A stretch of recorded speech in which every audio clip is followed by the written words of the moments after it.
Hi, I'm Kevin Loane, and this is Fathom In Person.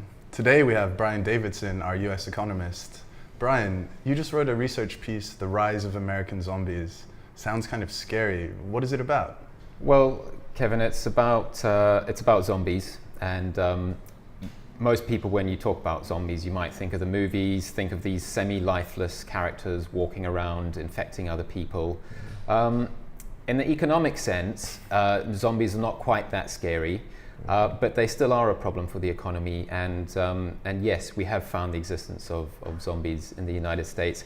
And what are they? They would be firms that shouldn't really be in business, but they are still in business, and they're sucking away resources from more productive uses elsewhere.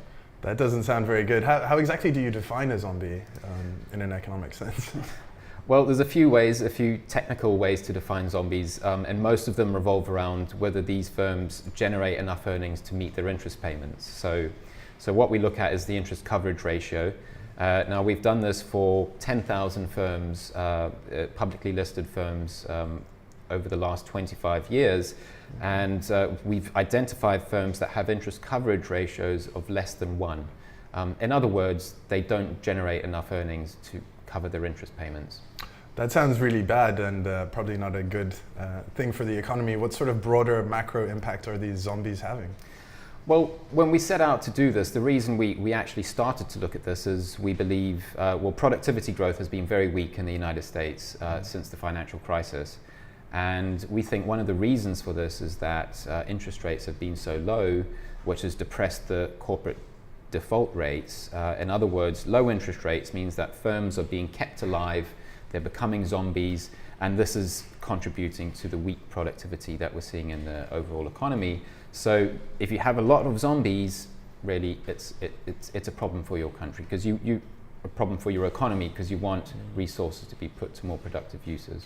So you've been talking about the rise of these American zombies, yet at the same time, stock markets in the US and indeed across the global economy at all-time highs. How can you have, on the one hand, the rise of the American zombie, and at the same time, S&P 500 seems to break a new record every single day? Well, you're right. The S&P 500 is at or close to its all-time high.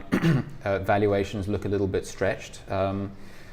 But on the whole, and you do have a lot of zombies, that is true. On the whole, though, the US corporate sector is not in particularly bad shape. If you look at the average US firm, its EBITDA margin is close to the highest it's been in 15 years.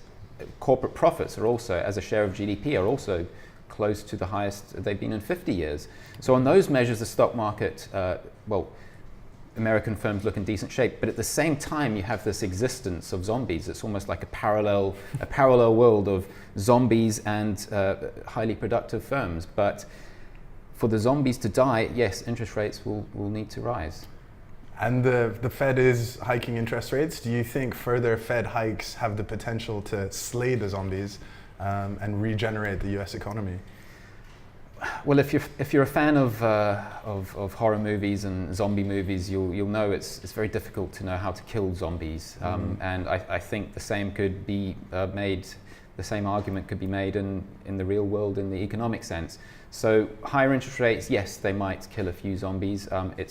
It's not guaranteed, but certainly we think that normalization of the Fed policy is what the economy needs. Also bear in mind that the Fed are planning, they expect to raise interest rates by about 1 percentage point over the next year. So that is still a very gradual tightening cycle compared to historical standards. So it might not suddenly be the end of the zombies. Doesn't sound like the dagger required to kill them. With that in mind, are we left now with the US economy filled with zombies? A zombie apocalypse is with us to stay? I think it's a little bit premature to conclude that.